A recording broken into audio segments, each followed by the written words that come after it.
सुरेश कल से बेहद खिन्न था। उसे उसका खुद का निर्णय खुद को ही नागवार गुजर रहा था। पिताजी को अपनी गाड़ी में बैठाकर छोटे भाई रमेश के पास छोड़ने के लिए पड़ोस के शहर ले आया था। रात बहुत हो चुकी थी। भाई ने रोका तो वह रात को वहीं रुक गया। शायद पिताजी का मोह था या अपने खुद के निर्णय से असहमति, वजह जो भी हो, लेकिन वो रुक गया।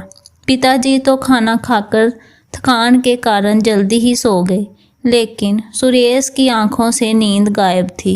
लेटे लेटे यूं ही मोबाइल चला रहा था कि उसकी पसंदीदा कवित्री आख्या जी का एक वीडियो नजर आ गया।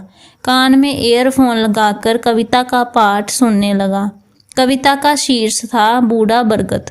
कविता सुनते सुनते उनकी आंखों से आंसू बहने लगे।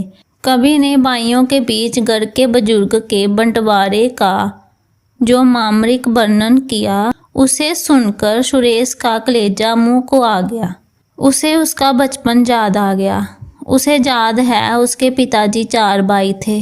घर एक ही था बाहर से, लेकिन अंदर चारों भाइयों की रसोई अलग अलग थी।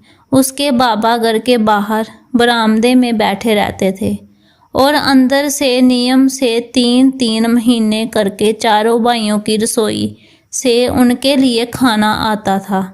घर की औरतों में कई बार इस बात के लिए उसने झगड़ा होते देखा था कि आज मेरी नहीं फलाने की खाना देने की बारी है। सुरेश तब बच्चा था, लेकिन अब कविता सुनकर उसे लगा, हे भगवान, वो भी तो यही करने जा रहा था। पत्नी ने सुझाया था कि माँ बाप दोनों भाइयों की जिम्मेदारी होती है, कोई अकेले उनकी ही नहीं।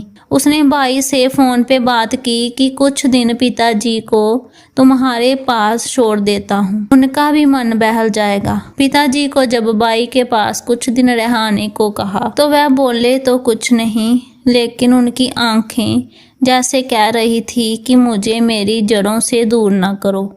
चलते समय कार में पिताजी ऐसे बैठे जैसे किसी बच्चे को जबरदस्ती बोर्डिंग स्कूल भेजा जा रहा हो।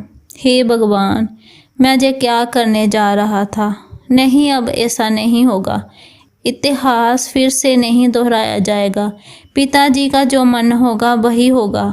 पिताजी कल सुबह उसके साथ वापस घर जाएंगे। अब उसका मन काफ़ी हल्का हो गया था। उसने देखा कि पिताजी नींद में मंद मन मुस्कुरा रहे थे, शायद नींद में कोई सपना देख रहे हों। सुरेश ने मन ही मन आख्या जी का धन्यवाद किया और वो भी नींद की आगोश में आ गया। अब एक नई सुबह होने को थी। कहानी अच्छी लगी हो, वीडियो को लाइक, शेयर और चैनल को सब्सक्राइब करें। Thank you.